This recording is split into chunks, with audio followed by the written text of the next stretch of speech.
नेहा को पढ़ने लिखने का बहुत शौक था। गरीबी के कारण उसके पिता ने उसका एडमिशन एक सरकारी स्कूल में करवा दिया था। स्कूल में लंच ब्रेक की घंटी बज गई थी। सभी बच्चे अपना अपना लंच बॉक्स खोलकर खाना खाने लगे, लेकिन नेहा ने अपना लंच बॉक्स बैग से नहीं निकाला। तभी उसकी सहेली माला ने कहा, नेहा, तुझे भूख नहीं लगी है क्या? तेरा डिब्बा कहाँ है? नहीं माला, आज मेरा खाना खाने का मन नहीं है, मेरे पेट में बहुत दर्द हो रहा है। अच्छा ठीक है, तुझे नहीं खाना तो मत खा, लेकिन अपना डिब्बा तो निकाल, तेरा खाना मैं खा लूंगी। इतना कहकर माला नेहा का बैग चेक करने लगती है। नेहा उसे ऐसा करने से रोकती है, लेकिन माला नहीं मानती है और वो नेहा के स्कूल बैग से उसका डिब्बा निकाल लेती है। माला ने जब डब्बा खोलकर देखा तो उसमें सिर्फ एक सूखी रोटी और थोड़ा सा नमक रखा हुआ था। उसे देखकर माला ने कहा, अरे वाह रोटी, मेरा आज रोटी खाने का ही मन था, लेकिन मेरी माँ ने मुझे लंच में पास्ता दिया है। एक काम कर नेहा, ये पास्ता तू खा ले, तेरी रोटी मैं खा लूंगी। ऐसा कहकर माला नेहा के सामने अपना लंच बॉक्स बढ़ा देती है। लेकिन तू सूखी रोटी कैसे खाएगी, वो भी नमक के साथ? मेरे पास टमाटो सॉस है, मुझे सॉस के साथ रोटी बहुत अच्छी लगती है। माला अपने बैग से सॉस निकालती है और सॉस के साथ रोटी खाने लगती है। नेहा समझ गई थी कि माला ने ऐसा क्यों किया है। वो पास्ता खाने लगती है, लेकिन उसकी आंखों से आंसू बह रहे थे। दरअसल नेहा के पिता एक दिहाड़ी मजदूर थे। दिन भर कड़ी मेहनत करने के बाद भी वो बहुत कम पैसा कमा पाते थे, जिस कारण नेहा का परिवार बेहद गरीबी में अपना जीवन गुजार रहा था। नेहा पढ़ने लिखने में बहुत होशियार थी, इसलिए उसके माता पिता ने उसका नाम एक सरकारी स्कूल में लिखवा दिया था। माला नेहा की बहुत अच्छी सहेली थी। दोनों सहेलियां लंच कर रही थी। उसके थोड़ी देर के बाद स्कूल की घंटी एक बार फिर बजती है और लंच ब्रेक खत्म हो जाता है। सभी बच्चे अपनी अपनी सीट पर बैठ जाते हैं। सभी बच्चों ध्यान से सुनो, सोमवार को मकर संक्रांति का त्योहार है। हमारे स्कूल में धूमधाम से मकर संक्रांति का त्योहार मनाया जाएगा। उस दिन स्कूल में पतंग प्रतियोगिता होगी। सभी बच्चों को अपने अपने घर से पतंग बनाकर लानी है। जिस बच्चे की पतंग सबसे सुंदर और अलग होगी उसे इनाम दिया जाएगा। टीचर की घोषणा सुनकर सभी बच्चे बहुत खुश हो गए। सभी बच्चे आपस में बातें करने लगे। मैं तो डिजाइनर पतंग बनाकर लाऊंगी और फर्स्ट प्राइज जीतूंगी।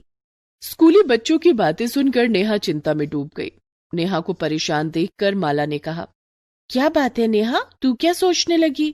माला, तू तो जानती है कि खूबसूरत पतंग बनाने के लिए पैसे चाहिए और मेरे माता पिताजी इसके लिए मुझे पैसे नहीं देंगे। उनकी भी कोई गलती नहीं है, मुझे पता है उनके पास पैसे नहीं है, फिर मैं पतंग कैसे बनाऊंगी? मेरा बहुत मन है कि मैं पतंग प्रतियोगिता में अव्वल आऊं। बस इतनी सी बात, तू एक काम कर, ये ले मेरा फोन और इसमें देख कि न्यूज़पेपर से पतंग कैसे बनाते हैं। न्यूज़पेपर से पतंग? हाँ, न्यूज़पेपर से बनी पतंग सभी पतंगों से अलग होगी और उसमें कोई खर्चा भी नहीं आएगा। मुझे पक्का विश्वास है कि जब तू न्यूज़पेपर से पतंग बनाकर लाएगी तो सबको बहुत पसंद आएगा और पहला पुरस्कार तुझे ही मिलेगा। नेहा ने ऐसा ही किया। उसने फोन में देखकर न्यूज़पेपर से पतंग बनाना सीखा। स्कूल की छुट्टी के बाद जब वो घर गई तो उसने ये बात अपने माता पिता को बताई। नेहा बेटी, तू न्यूज़पेपर से पतंग बना तो लेगी, लेकिन उसे सजाएगी कैसे? माँ, मैं ऐसी पतंग बनाऊंगी कि उसे सजाने की जरूरत ही नहीं पड़ेगी, आप बस देखती जाओ। उस दिन शुक्रवार था। नेहा के पिता शाम को जब घर लौटे तो उनकी तबीयत बहुत खराब थी। क्या हुआ आपको? आपका चेहरा बुझा बुझा सा क्यों है? पता नहीं, तबीयत कुछ ठीक नहीं लग रही है। नेहा के पिता ठंड से कांप रहे थे। उनके हाथ पैर ठंडे पड़ गए थे और उन्हें तेज बुखार भी था। तबीयत ठीक नहीं थी, इसीलिए आज मैं कुछ काम नहीं कर पाया। आज कुछ कमाई भी नहीं हुई है। आप चिंता मत कीजिए, आपको तेज बुखार है, ऐसे में काम करने से आपकी तबीयत और बिगड़ जाएगी। आप आराम कीजिए, मैं आपके लिए दवाई लेकर आती हूँ। नेहा की माँ दवा की दुकान पर जाती है, लेकिन उनके पास दवा खरीदने के लिए पैसे नहीं थे। वो दुकानदार से कहती है कि उधार पर दवाइयाँ दे दे। ठीक है, दवाइयाँ दे रहा हूँ, लेकिन 2 दिन बाद मुझे मेरे पैसे वापस चाहिए। ठीक है, आपको 2 दिन बाद पैसे मिल जाएंगे। उसके बाद नेहा की माँ राशन की दुकान पर आती है और वहां भी 2 दिन की मोहलत लेकर उधार पर कुछ सामान खरीद लेती हैं। घर आकर उन्होंने खाना बनाया और सबने खाना खाया।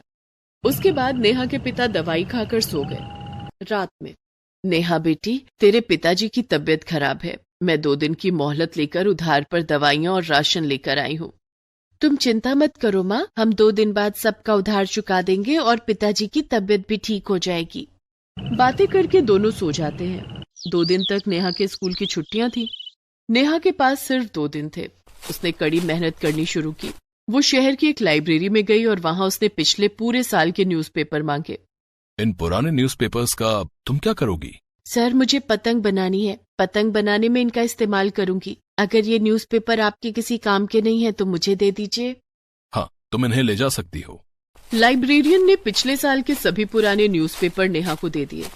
नेहा उन न्यूज़पेपर्स को छांटने लगी और जिस न्यूज़पेपर में कोई बड़ी और अच्छी खबर होती तो उसे कैंची से काट कर अलग कर लेती। इस तरह सुबह से शाम तक नेहा ने न्यूज़पेपर से बड़ी बड़ी और अच्छी खबरें काट कर अलग कर ली। कुछ घंटों की मेहनत के बाद नेहा ने न्यूज़पेपर से पतंग बना लिया। नेहा की पतंग काफी बड़ी थी क्योंकि उसमें पिछले साल की सभी बड़ी और अच्छी खबरों की कटिंग लगी हुई थी। पतंग देखकर नेहा बहुत खुश हो गई। उसने अपनी माँ से कहा, माँ देखो मेरी पतंग बनकर तैयार हो गई है। अब मुझे फर्स्ट प्राइज जरूर मिलेगा। तो क्या हुआ, हम मकर संक्रांति पर तिल के लड्डू, गज्जक और मिठाइयाँ नहीं खा सकते? मैं जब प्रतियोगिता में अव्वल आऊंगी तो वही हमारी मकर संक्रांति होगी। सोमवार को जब नेहा का स्कूल खुला तो नेहा अपनी पतंग लेकर स्कूल पहुंची। नेहा ने देखा कि स्कूल में काफी बड़े कार्यक्रम का आयोजन हो रहा था। कार्यक्रम में मंत्री जी चीफ गेस्ट बनकर आए थे। थोड़ी देर में कार्यक्रम शुरू हुआ और सभी बच्चे मंच पर आकर अपनी अपनी पतंगों की प्रदर्शनी लगाने लगे। नेहा ने भी अपनी पतंग की प्रदर्शनी लगाई। फिर मंत्री जी घूम घूम कर प्रदर्शनी देखने लगे। तभी वो वहां पर रुक गए जहां नेहा की पतंग रखी हुई थी। ये पतंग किसने बनाई है? पतंग पर नेहा का नाम लिखा हुआ है। ये क्लास 6 की छात्रा है, इसी ने ये पतंग बनाई है। अद्भुत, ये पतंग सबसे अच्छी है। इसमें पिछले साल की सभी बड़ी घटनाएं दिख रही हैं। ये बच्ची काफी क्रिएटिव है। फर्स्ट प्राइज इसी को मिलना चाहिए। उसके बाद मंत्री जी ने पुरस्कार की घोषणा शुरू की और नेहा को फर्स्ट प्राइज दिया गया, जिसमें नेहा को 10,000 रुपए कैश, नए कपड़े, तिल के लड्डू, गज्जक और दूसरी मिठाइयां भी मिली। पुरस्कार पाकर नेहा बहुत खुश थी। कार्यक्रम खत्म होने के बाद वो घर पहुंची और अपनी माँ को पैसे देते हुए बोली, माँ ये पैसे मुझे पुरस्कार में मिले हैं। कार्यक्रम में मंत्री जी आए थे, उन्हें मेरी पतंग बहुत पसंद आई। उन्होंने मुझे फर्स्ट प्राइज दिया। ये तिल के लड्डू, गज्जक और मिठाइयाँ, नए कपड़े सब उन्होंने दिए हैं। इन पैसों से तुम सबका उधार चुका दो। नेहा की माँ ने खुशी के मारे नेहा को गले से लगा लिया। वो भागी भागी दवाई की दुकान पर गई और उसका उधार चुका दिया। उसके बाद उसने राशन वाले का भी उधार चुका दिया और कुछ राशन भी खरीद लिया। अब नेहा के पिताजी की तबीयत भी ठीक हो गई थी। माँ, पुरस्कार में मिले पैसों से आप और पिताजी अपने लिए नए कपड़े खरीद लीजिए। नहीं बेटी, इन पैसों को संभाल कर रख दे, कभी काम आ जाएंगे। लेकिन नेहा नहीं मानती है। वो उन पैसों में से कुछ पैसे लेकर बाजार जाती है और अपने माता पिता के लिए नए कपड़े खरीद कर लाती है और उन्हें पहनने के लिए देती है। गरीब स्कूल स्टूडेंट नेहा अपने माता पिता के साथ मकर संक्रांति का त्योहार धूमधाम से मना रही थी। तभी उसके घर के सामने बहुत सारी कारें आकर रुकती हैं। नेहा ने देखा कि कार में बैठकर मंत्री जी उसके घर आए थे। बेटी, तुम बहुत होनहार हो। आज से तुम शहर के सबसे बड़े स्कूल में पढ़ोगी और तुम्हारी पढ़ाई का खर्चा मैं उठाऊंगा और साथ ही तुम्हारे पिताजी को काम पर भी रखूंगा। उन्हें अच्छी तनख्वाह दूंगा। मैं चाहता हूँ कि मेरे राज्य के सभी होनहार बच्चे खूब पढ़ें और राज्य का नाम रोशन करें। नेहा खुशी के मारे मंत्री जी के पैर छूकर उनका आशीर्वाद लेती है। इस तरह गरीब स्कूल स्टूडेंट नेहा की मकर संक्रांति उसके लिए ढेर सारी खुशियां लेकर आई थी।